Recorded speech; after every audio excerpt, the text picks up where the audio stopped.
हाल ही में ललितपुर एसपी प्रमोद कुमार ने एसओ के ट्रांसफर किए हैं और उसमें से कई एसओ बदले गए हैं। 3 महीने पहले ही किन्हीं एसओ के ट्रांसफर हुए थे, कुछ एसओ को बदला है और उन्हें कुछ एसओ को सीधे सीधे कहें कि क्षेत्र में ही नहीं उन्होंने अपॉइंट किया है और नए एसओ के लिए मौका दिया है। तो ऐसे में नए एसओ के लिए बड़ी जिम्मेदारियां बनती हैं, नई चुनौतियां भी हैं। चुनाव के बीच में जो स्थितियां खड़ी हुई और चुनाव के बाद जो स्थितियां हैं वो बहुत कुछ बदल चुकी हैं।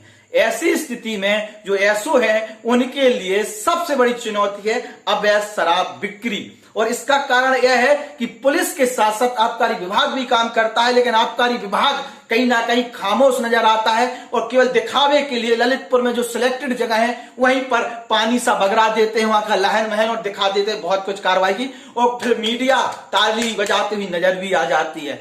लेकिन कुछ क्षेत्रों में शराब अधिक बिक रही है, ग्रामीण अंचलों में शराब अधिक बिक रही है और नए जो नवनिर्वाचित जब नए जो प्रधान आए हैं जिनका एजेंडा ही था कि हम शराब बिक्री नहीं होने देंगे, अब वो सवाल खड़े कर रहे हैं और एसओ से बोल भी रहे हैं। और जो एसओ ट्रांसफर होके पहुंचे हैं वो स्थिति को समझ भी रहे हैं और अब थोड़ा उन्हें उस पर काम करने की आवश्यकता भी है। अगर अवैध शराब बिक्री के लिए अगर कोई प्रधान आवाज उठाता है तो एसओ को उसका मदद करना चाहिए। साथ ही साथ ललितपुर एसपी प्रमोद कुमार जब शुरुआत में आए थे तो उन्होंने शराब को लेकर एक अभियान चलाया था और जो खुले में शराब बेच रहे थे उन पर कार्रवाई भी करते हुए नजर आई थी ललितपुर पुलिस, और वो अभियान बहुत अच्छा रहा था। उसको लेकर ललितपुर पुलिस को, ललितपुर एसपी को की सराहना भी की गई थी। लेकिन धीरे धीरे स्थितियां बदलती गई और छोटे पर जो शराब बिक्री वाले एरिया है या क्षेत्र है जहां पर शराब बेची जा रही है उनको ना होकर केवल कुछ सिलेक्टेड जगहों पर शराब को नष्ट किया जाता है और वो महीने में 1-2 बार होता है जिससे बाय बाय हो जाए,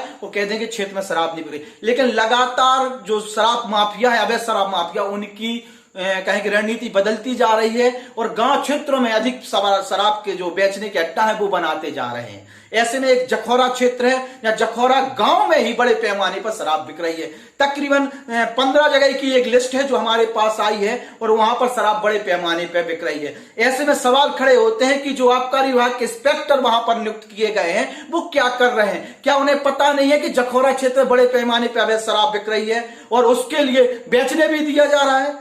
सरकारी जो ठेकी की दुकान है चलो वो बिक रही है, कोई दिक्कत नहीं, लेकिन बीच गांव में अगर अवैध शराब बिक रही है तो उस पर सवाल खड़े होते हैं और उस पर जो जखौरा के नए एसओ आए हैं अमर बहादुर सिंह, उन पर उन्हें कार्रवाई भी करनी चाहिए और जनता उनके लिए उस तरीके से देख भी रही होगी कि नए एसओ साहब आए, कुछ नया होगा, कुछ परिवर्तन होगा। चुनाव काल था, सख्ती भी रही और उस टाइम पे दारू थोड़ी कम भी बिक पाई, बेचने में थोड़ा दिक्कत हो रही होगी तो वहां पर नहीं बिक पाई, लेकिन बिक रही है।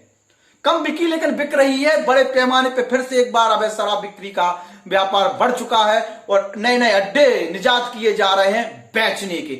और यह स्थिति अकेले जखौरा क्षेत्र की नहीं है, नारायण क्षेत्र में भी बड़े पैमाने पर अवैध शराब बिक्री हो रही है, लगातार हो रही है। वहां के लोग आवाज भी उठाते हैं, लेकिन जब जिन्हें कार्रवाई करनी है वो कार्रवाई नहीं करेंगे तो कैसे उनकी ये कहें कि कार्रवाई होगी? सबसे बड़ी जिम्मेदारी आती है ललितपुर डीएम अन्नावी दिनेश कुमार की। देखने में आ रहा है कि अन्नावी दिनेश कुमार अवैध शराब बिक्री को लेकर ज्यादा वो नजर उस पर गौर नहीं करते हैं। आबकारी विभाग को खुला छोड़ा हुआ है कि आबकारी विभाग को जो करना है करते रहें, मॉनिटरिंग शायद वहां पर देखने को नहीं मिल रही है। जिस प्रकार की पूर्व के डीएम अवैध शराब बिक्री और कहें कि आबकारी विभाग पर मॉनिटरिंग करते थे और कार्रवाई देखने को भी मिलती है। तकरीबन 1 साल ऐसी हो गई है जहां पर जो कहें कि आबकारी विभाग के इंस्पेक्टरों पर किसी प्रकार की कार्रवाई नहीं हुई है और ये लगता है कि वो सब कुछ अच्छा ही कर रहे हैं। ऐसे में समय आ चुका है अन्नावी दिनेश कुमार को भी इस चीज समझने का कि आप जिलाधिकारी के लिए आबकारी विभाग पर सख्ती करने की बहुत आवश्यकता। अवैध शराब बिक्री जिस प्रकार से गांव-गांव बढ़ रही है, कहीं ना कहीं ललितपुर डीएम की विशिष्टता पर भी सवाल खड़े और ललितपुर डीएम की कार्यप्रणाली पर भी सवाल खड़े करते हैं। इसके साथ ललितपुर एसपी प्रमोद कुमार पुलिस की तरफ हर व्यक्ति बड़े एक दृष्टि से देखता है कि कुछ पुलिस करेगी, आशा से देखता है।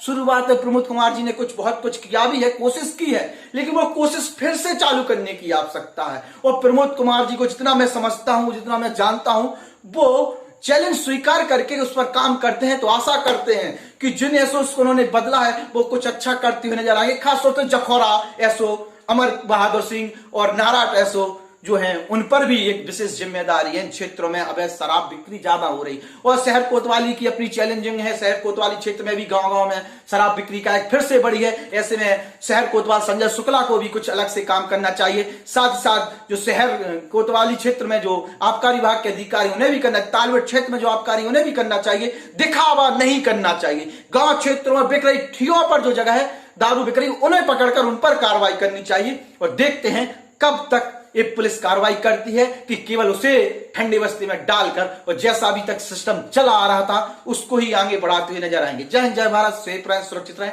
घर पर रहें।